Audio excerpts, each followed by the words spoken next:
Welcome to Nerdindex, and while I'd love to talk about my favorite anime movies like Howl's Moving Castle and Your Name, I thought instead we could talk about some less popular movies that are absolutely worth watching. The following films will be listed by how many people have watched them as reported on my anime list from lowest to highest.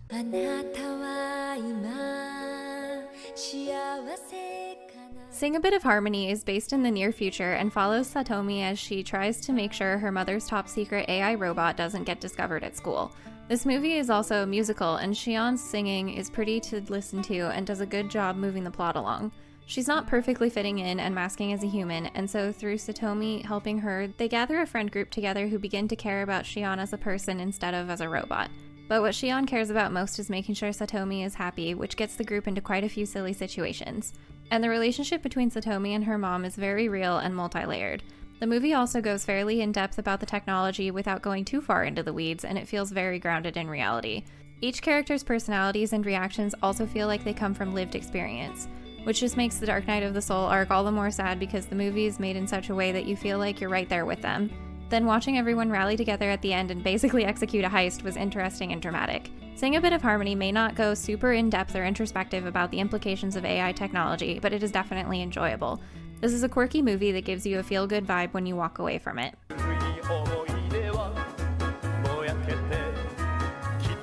Tokyo Godfathers is a Christmas movie about a group of homeless people who stumble across a baby and the antics that ensue from them following clues to find the baby's family. It contains a good balance of comedy and dramatic or heartfelt moments. The joy of watching this character-driven story is in witnessing how our protagonists' inner selves unfold over time and their reactions to some of the truly outrageous things that happen to them. Each of the three main characters gets their own time to shine, and special attention is paid to each of their backstories.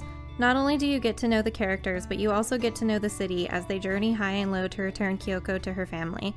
The movie also doesn't shy away from expressing their struggles of living on the streets and showing us this different side of Tokyo that hardly ever gets talked about. Watching Tokyo Godfathers is a truly unique experience. I was surprised to see this movie had so few views since it feels like most people talk about it as a classic that everyone should watch. And I wonder if maybe it's because it came out in 2003 and there's a possibility that Mal users didn't backlog the shows that they watched from back in the day. Regardless of if you're an anime veteran or a new fan, I think that you'll enjoy this movie.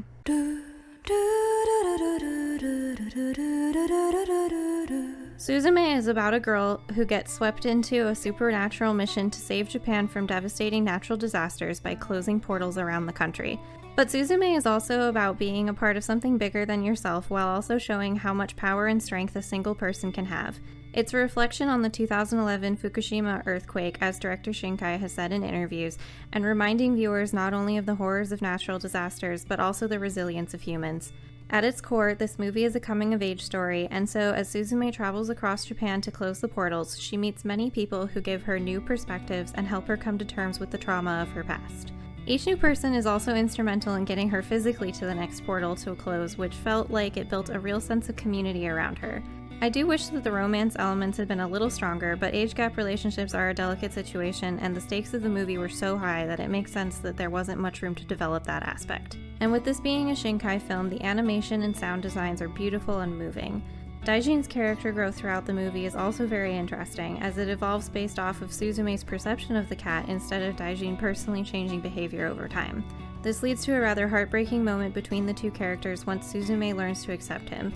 And the ending of the story also feels satisfying, even though it leaves some aspects open-ended.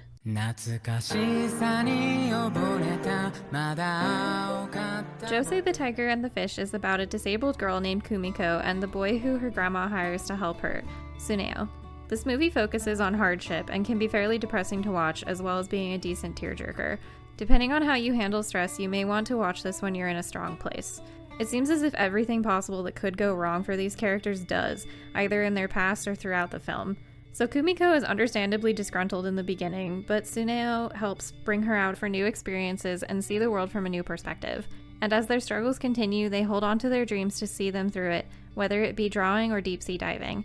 The bonds of their interpersonal relationships also keep their heads above water. As far as the romance goes, we have a meet-cute, a love triangle, and a dramatic confession.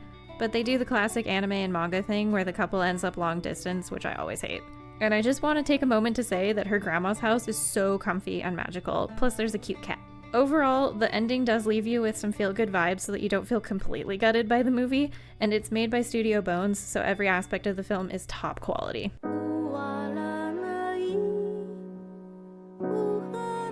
Into the Forest of Fireflies Light.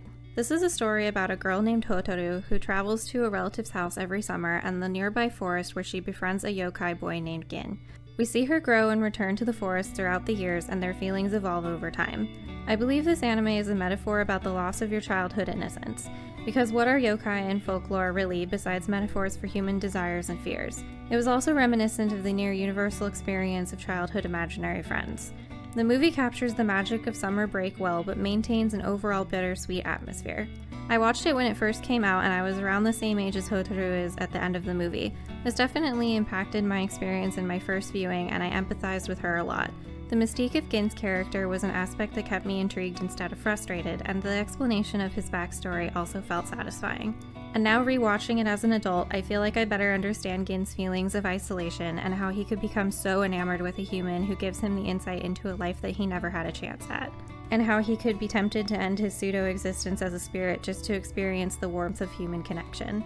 At a 45-minute runtime, you might assume that this movie is rushed, but the story is well thought out and the characters are compelling from how relatable they are. I hope that by sharing my love for these movies, I motivated you to look into them yourself. Each of these 5 films has something special to offer that makes them all worth watching, and I highly encourage you to give them a try. Let me know in the comments which of these movies you might have seen already and what you thought of them. And if you're having fun, please like and subscribe.